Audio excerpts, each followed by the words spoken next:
মোথাবাড়ির বিধায়ক সাবিনা ইয়াসমিনের নেতৃত্বে বিশেষ নিবিড় সংশোধনী আইন এসআইআর এর বিরুদ্ধে কালিয়াচক ২ নম্বর ব্লক তৃণমূল কংগ্রেসের ডেপুটেশন কর্মসূচি। বৃহস্পতিবার কালিয়াচক ২ নম্বর বিডিও অফিসে ইআরওকে তৃণমূলের এই ডেপুটেশন কর্মসূচি দেওয়া হয়। এদিনের ডেপুটেশন কর্মসূচিতে মোথাবাড়ির বিধায়ক সাবিনা ইয়াসমিন ছাড়াও উপস্থিত ছিলেন তৃণমূল কংগ্রেসের ব্লক সভাপতি হাসিমুদ্দিন আহমেদ, ব্লক যুব সভাপতি তাহিদুর রহমান, পঞ্চায়েত সমিতির সভাপতি অঞ্জলি মণ্ডল সহ আরও অনেকেই। এদিনের এই ডেপুটেশন কর্মসূচি বিধায়ক কার্যালয় থেকে শুরু হয়। তৃণমূল কংগ্রেসের দলীয় কর্মী ও সমর্থকরা এদিন হাতে দলীয় পতাকা নিয়ে মোথাবাড়ি চৌরঙ্গি মোড় পরিক্রমা করে বিডিও অফিসের সামনে অবস্থান করে এবং এসআইআর এর নামে ঘুরপথে এনআরসি মানছি না মানব না স্লোগান তোলে।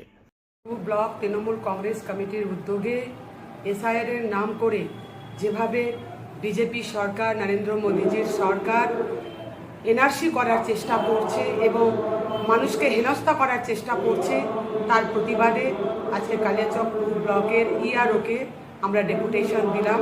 বিশেষ করে আমাদের ব্লকে বা আমার বিধানসভার মূল মুদ্দা হচ্ছে যে আমাদের একটা অঞ্চল আছে হামিদপুর চর। সেই হামিদপুর চরে আমি সভাপতি থাকাকালীন 2008 সালে তাদেরকে ভোটাধিকার করে দিয়েছিলাম।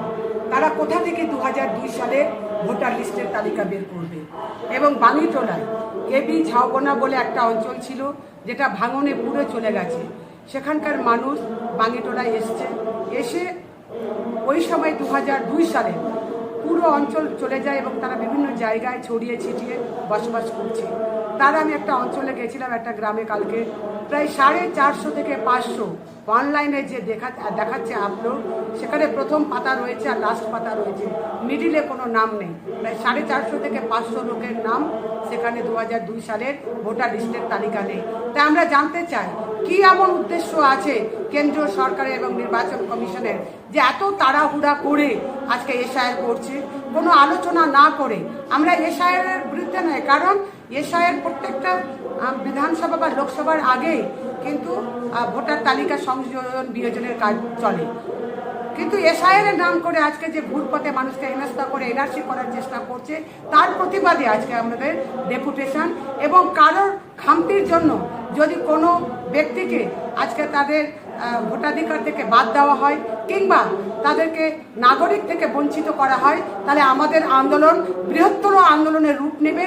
এবং বাংলার মুখ্যমন্ত্রী মমতা ব্যানার্জি যেভাবে পথে নেমে এনআরসিকে রুখেছিলেন, আমরা একই পথে যদি কোনো বিভ্রান্তিমূলক বা কোনো অসুবিধা হয় মানুষের বা কোনো একটি মানুষের ভোটাধিকার বা নাগরিকত্ব থেকে তাকে বাদ দেওয়া হয় বিহারের মডেলে, বিহারে যেভাবে 65 লক্ষ ভোটারকে বাদ দেওয়া হয়েছে, তাহলে আমরা বৃহত্তর আন্দোলন করব এবং আমরা যেখানে যতদূর যাওয়ার আমরা সেখানে যাব।